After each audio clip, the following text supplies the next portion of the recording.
अब आते हैं बैंकिंग क्षेत्र की तरफ, यहाँ पे क्या रुझान है? बैंकिंग क्षेत्र ये थोड़ा नीचे से तो संभला है, सहारा देता हुआ दिख रहा है और एक समय जब हम लोग ये बातें कर रहे थे कि भई सबसे पहले नानी घर कौन जाएगा, तो आपको बैंकिंग एक बढ़िया कैंडिडेट दिखता था कि भई सबसे ज़्यादा थका हुआ यही है, सबसे ज़्यादा छुट्टी मनाने का मन इसी को कर रहा है।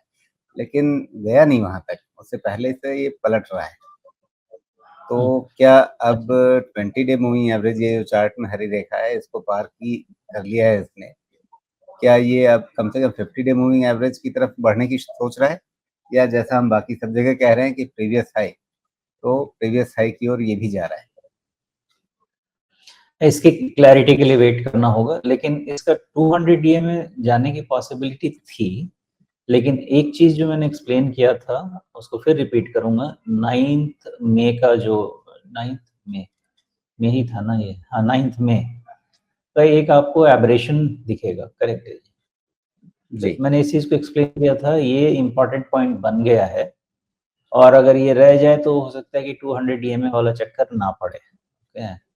और यहीं से इनको जो भी ठीक-ठाक होना है, वो हो जाएँगे। मेरा अंदाज़ा है कि शायद यहीं से ठीक हो जाएगा और एक बार 55,500 के ऊपर हो जाए क्लोज़, फिर ये भी मान के चलेंगे कि इसका राउंडिंग टॉप जो भी था, एक्सटेंडेड फ्लैग का राउंडिंग टॉप जो भी था, वो कंप्लीट हो गया और अब ये kind of W shape recovery में जाने की कोशिश करेगा, जिसमें लेफ्ट का डब्ल्यू तो कट गया, लेकिन राइट का डब्ल्यू बन जाएगा। जी। क्या इसमें इस ट्रेंड लाइन को ध्यान रखें कि इसके ऊपर निकल गया तो सब ठीक रहेगा, जो राउंडिंग टॉप बन रहा था, उस स्ट्रक्चर से बाहर आ गया? उतना कॉन्फिडेंट तो मैं नहीं हूँ, हालाँकि आपने जो बनाया है वो स्विंग अच्छा है। तो मैं ना नहीं कह पाऊँगा, लेकिन मेरे पास जो बेटर पैरामीटर है वो 55,000 3 टू 400 का है, मैंने उसको 55,500 किया है। तो ये पियर्स होने के बाद भी थ्रोबैक हो सकता है, पॉसिबल तो है। तो देखते हैं, लेकिन उतना मैं कॉन्फिडेंट नहीं आ पा रहा है इस पे। जी। तो अभी रणनीति क्या बनेगी बैंकिंग में, निफ्टी बैंक में?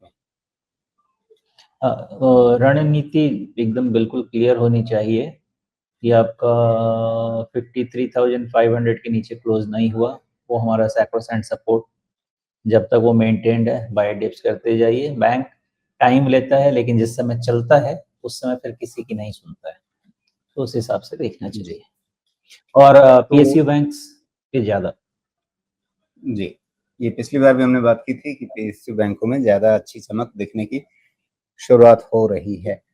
लेकिन बाय डिप्स तो ठीक है निवेशकों के लिए, ट्रेडर्स किन लेवल्स पे खास ध्यान रखें नए हफ्ते में और जिसके हिसाब से वो अपनी ट्रेडिंग स्ट्रेटजी बना सकते हैं? अगेन एग्रेसिव ट्रेडर्स जो ज़्यादा रिस्क ले सकते हैं, उनके लिए तो 53,500 को चेंज नहीं करना चाहिए। प्रोबेबिलिटी ऑफ सक्सेस बढ़ेगा। लेकिन जो थोड़े कंजर्वेटिव है, छोटे स्टॉप लॉस के साथ चलते हैं, उनको कोशिश करना चाहिए कि 54,200 या 150 इसके नीचे का क्लोज लेके और बाकी आगे बढ़ जाना चाहिए। उससे भी ज़्यादा एग्रेसिव हैं तो फिर 54,400। ये सब जगह कहीं पे भी काम हो सकता है, रुक सकता है। कि अगर ओवरऑल डेटा का स्ट्रेंथ देखा जाए तो बैंक में स्ट्रेंथ नहीं आया है डेटा में, इसलिए लंबी रैली अभी मुश्किल लगती है मुझे तो। यहाँ पे कंसोलिडेशन होगा, लंबी रैली 55,500 के पहले नहीं होगी, उसके पहले जो भी होगा ऐसा ही कंसोलिडेशन, थोड़ा सा शेक ऑफ, फिर कंसोलिडेशन, ऐसा रहेगा।